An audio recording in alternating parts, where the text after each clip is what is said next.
Good morning, everybody. How are you doing? My name is Space Captain Lucas, and it's time for another Sundays with Space Captain Lucas, the name that I just thought up off the top of my head 10 seconds ago. It is the 7th of June, or July. I'm actually not. Let me check. June, 7th of June. Sunday, the 7th of June, 2015.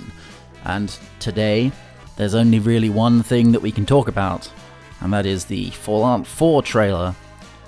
If any of you watch, or rather listen to, the Pirate Radio podcast, you may know that we talked about the trailer for Fallout 4, or rather what we wanted from Fallout 4 on that, and I kind of gave a little bit of thought about what I thought would be best for Fallout 4, but I'm going to talk about it a little bit more in this Sundays with Space Captain Lucas. But before I did that, I thought that what would be interesting is if I talked about some of the good memories that I have of Fallout 3, since it is a very, very, very good game.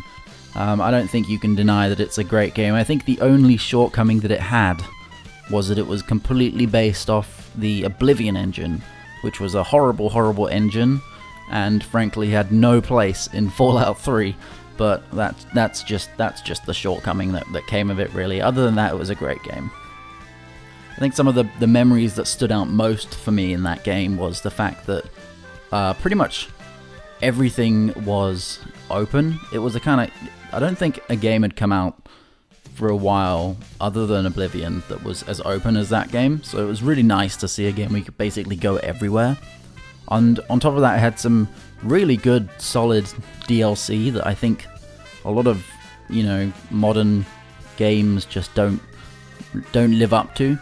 How good the DLC in that was. Mothership Zeta, I think that's what it was called, was a really, really good one. And something that, an issue that I had with that is that my biggest fear is aliens.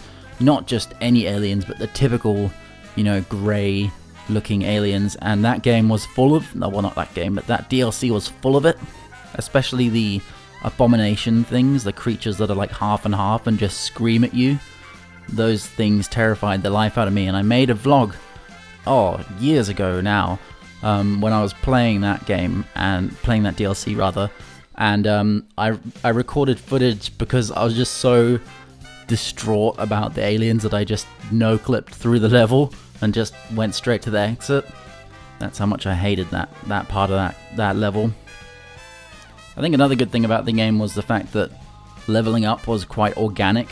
It wasn't like in Oblivion where you had to do one specific thing over and over and over again, and then you had to, you got to go to bed because you got to meditate on what you've learned, and you went to bed, well, you leveled up, good job, now you got to do it all again. There's none of that. It was all just, you shoot stuff, and sometimes, you get experience, and then you put points into whatever you want, and you don't have to do what you put points into. Like, for instance, I always put points into medicine. I think that's smart, because you need to be healed. And I also put points into energy weapons. And I don't always use energy weapons. I usually use, like, pistols and stuff for a long time until the end, when you get the minigun that shoots lasers, which is pretty cool. But until then, I've just been building up, energy weapon points, rather. I think that's a good plan. So I watched the trailer for Fallout 4, and if you haven't seen it, let me put it this way. I got told that it came out by Patrick, he is the host of the Pirate Radio podcast, and he said, prepare to be underwhelmed. And kind of got to agree on some points. I know that complaining about the graphics is a bit silly, because, the graphics obviously aren't everything. And I was just talking about Fallout 3, which had pretty lackluster graphics. I mean, by modern standards. But it was extremely unimpressive in terms of that straight away. All I really noticed, it looked different. Like, it looked exactly the same as Fallout 3, but the thing that made it look different was there was a bit of depth of field blurring at some point, and that was about it, really. But that said, the art direction looks really good. The art design looks really good. The browns and greys and sometimes greens of the capital wasteland seem to be mostly gone for the new version. It seems to be kind of a bit more vibrant and a bit more alive, which is what you'd expect. I'm not certain, but I think it takes place a bit later than Fallout 3. Correct me if I'm wrong on that. I heard that somewhere, but I did look it up and I can't remember where I heard that. But if I'm wrong, correct me. But if it does take place a bit later, that does make sense that it would be a bit more vibrant, because more people are calling like the wasteland their home, rather than just being this temporary thing until everyone's set up.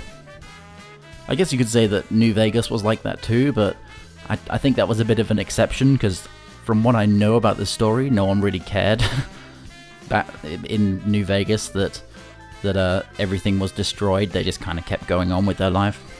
So it wasn't like they had to restart or rebuild everything anyway.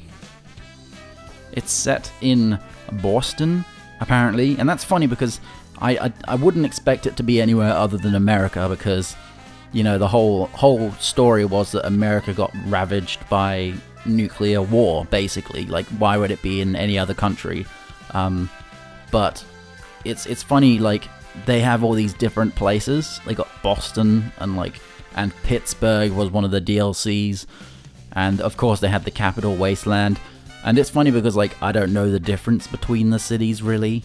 Like, it's got some new statues, and I'm like, oh, okay, that's cool, I guess. I don't know what the statues mean, but yeah, it's funny because someone who's not American, like, they just kind of all blend together a bit. They're all just buildings. Although I've heard that not Pittsburgh, Boston has skyscrapers, which the other cities didn't. Although, to be fair, like, New Vegas was a bit different, wasn't it? Like, that was just a big city in the middle of nowhere, so... Anyway, that's really all I have to say. To be honest, I'm excited about it. I haven't been following it too much. I followed Fallout 3 a lot when that came out because I was a big fan of the original ones, but since then I just haven't really. There's been other games that I've been more interested in following. So I'm not fully up to date with everything that's going on in Fallout 4. So I'll keep an eye out on it, but I'm not, putting all my eggs in this basket this time. I'll just play it when it comes out. Seems to be the best way to do it, in my opinion. So that's it. Thanks a lot for watching this Sundays with Space Captain Lucas. Like I said, brand new name. I'm gonna stick to it. It's pretty funky. Have a good rest of your weekend, and have a good week, and I'll see you next Sunday. Bye.